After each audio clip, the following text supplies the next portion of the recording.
Y ahora vamos a tratar un tema extremadamente complejo, extremadamente sensible, que muchas veces nos indigna y nos da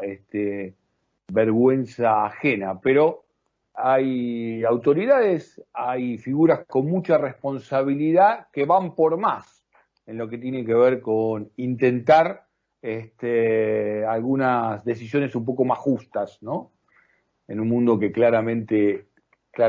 no lo es. Estoy hablando de Claudio Lozano, integrante del directorio del Banco Nación, pero puntualmente por una propuesta que ha llevado al presidente de la Nación, Alberto Fernández, en lo que tiene que ver con ver de qué manera se sigue cobrando el aporte de las grandes fortunas, algo que, bueno, el otro día leíamos puntualmente la lista de muchos que se resisten y litigian para no pagarla, y la idea de instrumentar un salario universal. Recién escuchábamos a Arroyo hablar al respecto. Claudio, ¿cómo te va? Edgardo Chi, saluda aquí por Estado de Alerta por Radio Cooperativa. Buenas tardes. Sí, ¿qué tal? Buenas tardes, ¿cómo estamos? Gracias por atendernos. Bueno, hay una intención por parte tuya, bueno, Unidad Popular también, el partido que vos integrás, pero formando incluso, integrando el actual gobierno, de ir por más en lo que tiene que ver con el cobro de los impuestos de grandes fortunas. Y quiero compartir con vos una reflexión en lo que hace a muchas de las decisiones que han tomado los integrantes de esta lista, que algunas, si querés, sorprenden, ¿no?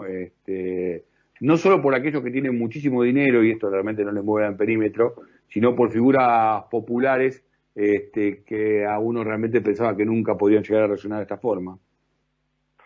Mirá, lo primero que me parece que es importante decir es que más allá de toda el intento de boicotear la aplicación de ese aporte, de ese impuesto, que implicó que ese impuesto se empezó a plantear a comienzos del 2020, cuando comenzó el tema de la pandemia, y terminó aprobándose al final del 2020. En el medio hubo una estrategia muy clara, diría reiterada, por parte de los principales actores del poder económico en la Argentina, replicado por los multimedios hegemónicos, que por otra parte forman parte de esa estructura de poder, digamos que, la verdad, plantearon argumentos de todo tipo y limitaciones de todo tipo, que son las que hubo que desmontar punto por punto para que se terminara construyendo la mayoría parlamentaria que terminó sancionándolo. Digamos que pese a toda esa campaña orquestada que siempre se hace cuando se da un paso en dirección a instalar alguna cuota de justicia en determinado tema, y particularmente en el tema tributario, pese a eso, el 80% de los que estaban involucrados en este impuesto lo pagó. Los que llevaron esto a la justicia fue apenas el 20% del total, es decir, una proporción minoritaria, y a pesar de eso, la FIP ya tiene para cobrar en las cuotas que de alguna manera se han establecido para el pago, unos arriba de 220.000 millones de pesos. Consecuentemente, ha sido un éxito recaudatorio y un éxito en términos de que las resistencias no tuvieron efecto ni siquiera en términos mayoritarios dentro de los que están cubiertos o los que están tomados. Por esto, que hay que decirlo, es el 0,001% de la población de la Argentina, porque estamos hablando de no más de 10.000 personas están involucradas en esto, sobre los 44 millones de personas que somos. 10.000 tienen que ver con ser afectados por este impuesto. Y la verdad es que las razones que dieron lugar a esta decisión, que era la existencia de una emergencia sanitaria, como implicaba la pandemia, y por lo tanto los recursos que el Estado tenía que invertir para poder afrontar la respuesta que había que dar ante esta situación, así como la emergencia social vinculada a la existencia de niveles de pobreza que se ubican entre el 40 y el 50% de la población, y niveles de indigencia que superan el 10% de la población, es decir, niveles de hambre que involucran a 5 millones de argentinos, estas dos razones, que eran las que fundamentaban la necesidad del aporte, no han desaparecido con el año 2020. Están presentes en el 2021, hay una segunda ola que ha tenido una fuerza incluso superior a la primera en términos de contagios, en términos de muertos, en términos de demanda de infraestructura sanitaria, y hay una situación en materia de pobreza que incluso pese a la recuperación de la actividad económica dada desde mayo del 2020 para acá, no se ha resuelto. Los niveles de pobreza siguen estando prácticamente donde estaban, es decir, los contenidos de la recuperación han tenido un nivel de desigualdad que ha concentrado los beneficios de la recuperación en muy pocos, como resultado de el modo en que han evolucionado los precios a través de formadores de precios que han resistido las pautas de la política económica, y la resistencia ha sesgado la recuperación de la actividad económica, haciendo que los cambios en el empleo y la evolución de los ingresos no haya sido la que debió haber sido, no haya sido la que el gobierno hubiera querido, y ha hecho que el mercado interno, que es la madre de cualquier recuperación para que tenga mayores cuotas de igualdad sobre la base de una demanda de mayorías, en realidad el mercado interno aparece fuertemente anémico y poniéndole límites a la recuperación que ya en los últimos meses se han estado visualizando. Las tasas de crecimiento de la economía argentina en febrero, marzo y abril en realidad son negativas. Consecuentemente, digamos, ya estamos viendo los límites de una recuperación basada solo en el consumo de altos ingresos o en el sector exportador de la economía. Así que todas estas razones, sumadas al hecho de que no hemos modificado el sistema tributario y que los que tienen bit y patrimonio aportan solo el 4% del total de la recaudación, mientras que en realidad los consumidores y los trabajadores aportan el 70%, la verdad que esa estructura tributaria que debe ser modificada tampoco se ha modificado. Mantener el aporte a las grandes fortunas es una cuestión de absoluta necesidad por la coyuntura y como una mínima cuota de equidad que el sistema tributario debería mantener.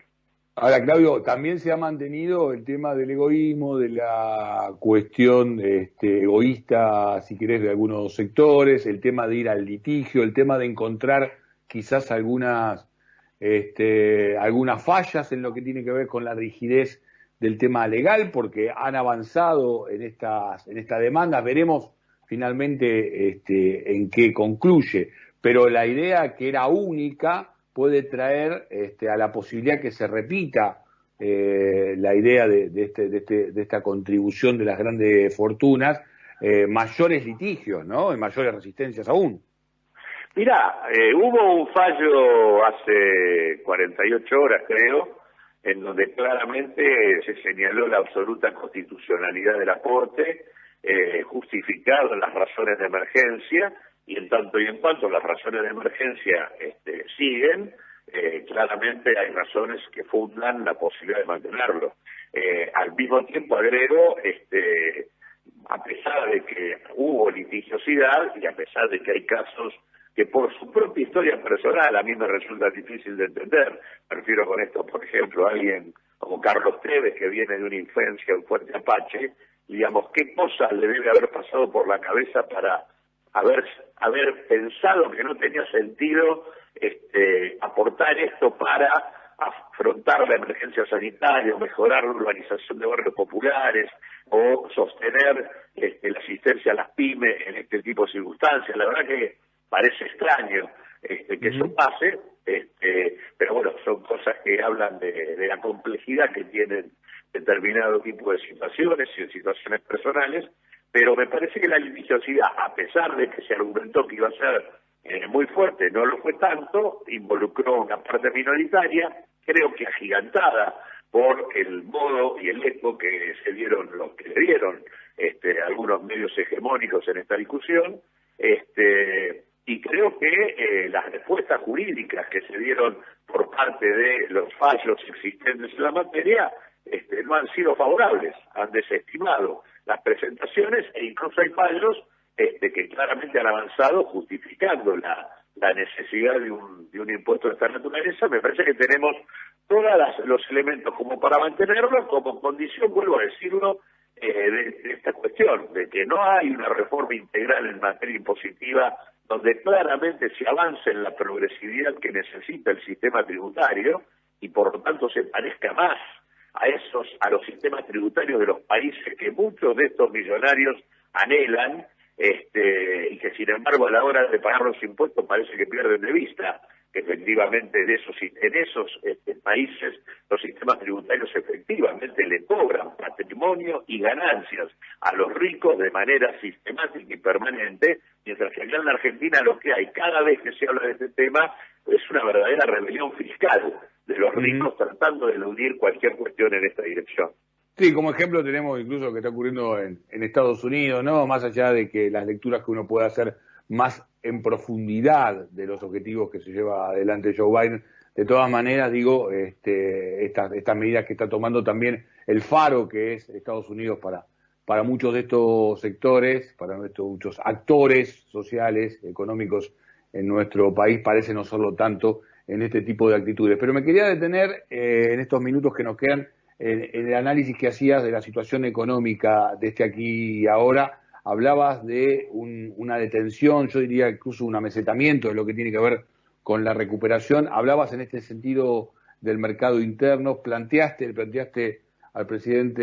de la Nación, y Daniel Arroyo ya de Desarrollo Social ha recogido el guante de la idea del salario universal. La idea es ponerle más plata en el bolsillo para la gente, para generar recuperación. ¿Qué variable otra económica crees que debería hacerse para volver a una cuestión virtuosa de recuperación del movimiento económico en nuestro país? Mirá, lo primero es básico. Para que el mercado interno en la Argentina se amplíe, se necesita que las mayorías consuman. En un contexto donde llevamos 3 años de caída permanente del poder adquisitivo de trabajadores y jubilados, la verdad es que tal cosa no se produce.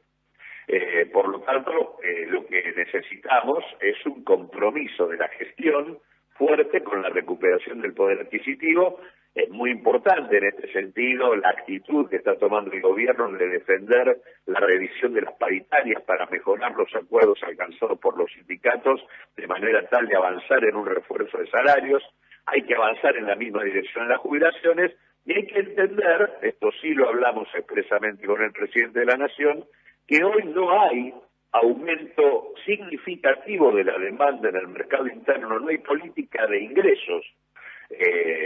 importante si no se involucra en esa política al 50% de la población laboral que está en situación de informalidad y desempleo. Es decir, además de los convenios colectivos que involucran paritarias de trabajadores formales,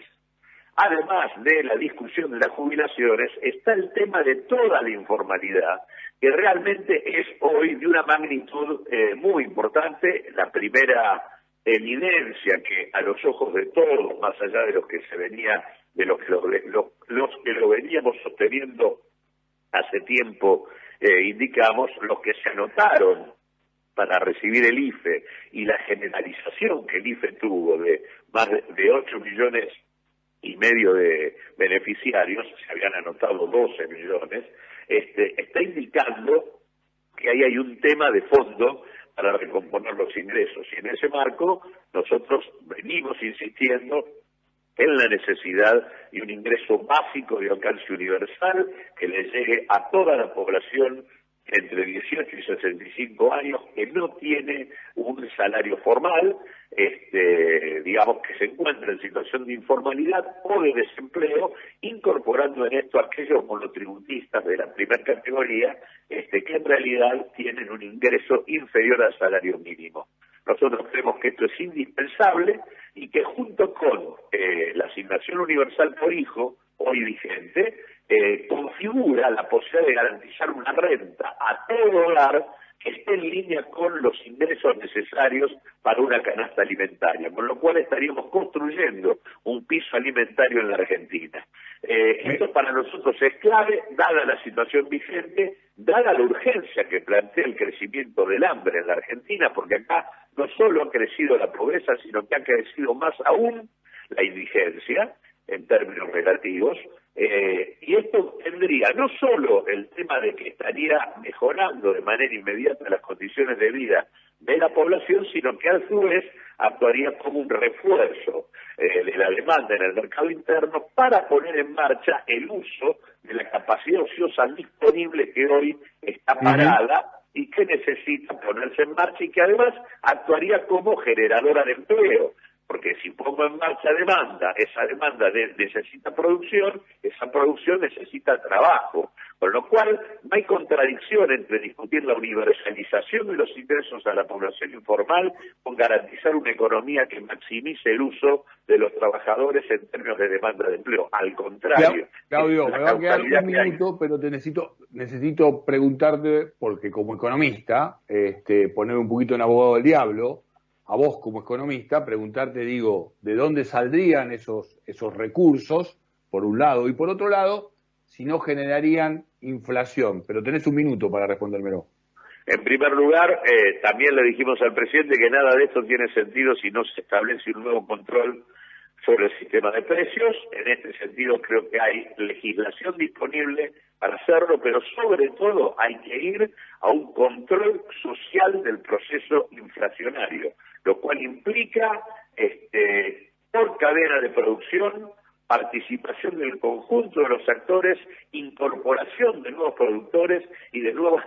canales de distribución. Una actitud muy dinámica del Estado para romper las posiciones dominantes en cada cadena productiva. Eso es nuestra sugerencia en el punto. Y respecto a la otra, la propuesta general nuestra para construir un piso alimentario y garantizar 4 millones de puestos de trabajo que permitan asociar esto con la reconstrucción productiva y social de la Argentina, involucra un financiamiento necesario del 2,9% del producto. Un financiamiento que no es exagerado y que hoy tenemos más recaudación que la que estaba previsto. Hay que usarla en esa dirección. Hay, por ejemplo, la posibilidad de sostener y mantener el impuesto a las grandes fortunas, es otro mecanismo posible.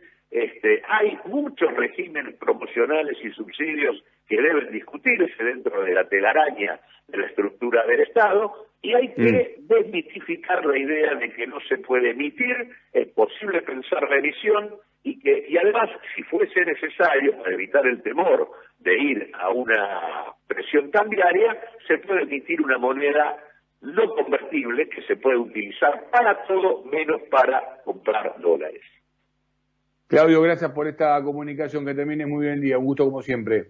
Igualmente, gracias por Claudio Lozano pasó por aquí por Estado de Alerta por la radio cooperativa.